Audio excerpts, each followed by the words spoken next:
అయ్యప్ప భక్తులతో శబరిమలై రద్దీగా మారింది. ఎర్మేలి నుంచి పంబకు వెళ్లే దారిలో భారీగా ట్రాఫిక్ జామ్ అయిపోయింది. సుమారు 20 కిలోమీటర్ల మేర ఎక్కడి వాహనాలు అక్కడే నిలిచిపోయాయి. దీంతో అయ్యప్పలు తీవ్ర ఇబ్బందులు ఎదుర్కొంటున్నారు. ఈ నేపథ్యంలో అయ్యప్పలు పడుతున్న బాధలు, కష్టాల్ని ఓ భక్తుడు వీడియో విడుదల చేశారు.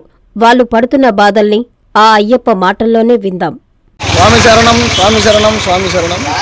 చూడండి, కేరళ ఎరిమేలి నుంచి పంబకెళ్లే దారిలో సుమారు అరగంట నుంచి మేము వెయిట్ చేస్తున్నాం. ఇంకా 40 కిలోమీటర్లు ఉందంట.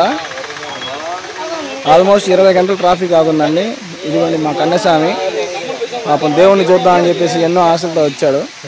ఫస్ట్ సారి టైం పట్టింది. ఇంకా ఇదిగోండి స్వామి, మా స్వామి చూడు ఏం చేయాలి అర్థం కాక ఫోన్ చూసుకుంటా ఉన్నారు. స్వామి శరణం. ఇదిగోండి మా గురుస్వామి ఈయన.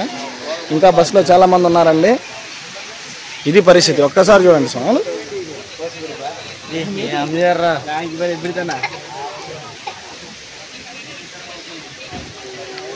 చిన్నపిల్లలు,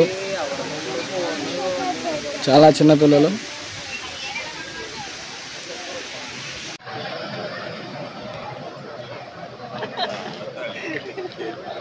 ఎప్పుడూ లేని విధంగా ట్రాఫిక్ నిలిచిపోయిందండి. ఈ విషయంలో మన కేరళ ట్రాఫిక్ పోలీస్ విఫలమైందని చెప్పుకోవాలి. కనీస వసతులు కూడా లేవు. ఎక్కడెక్కడి నుంచో వచ్చిన జనాలు చాలా ఇబ్బందులు పడుతున్నారు.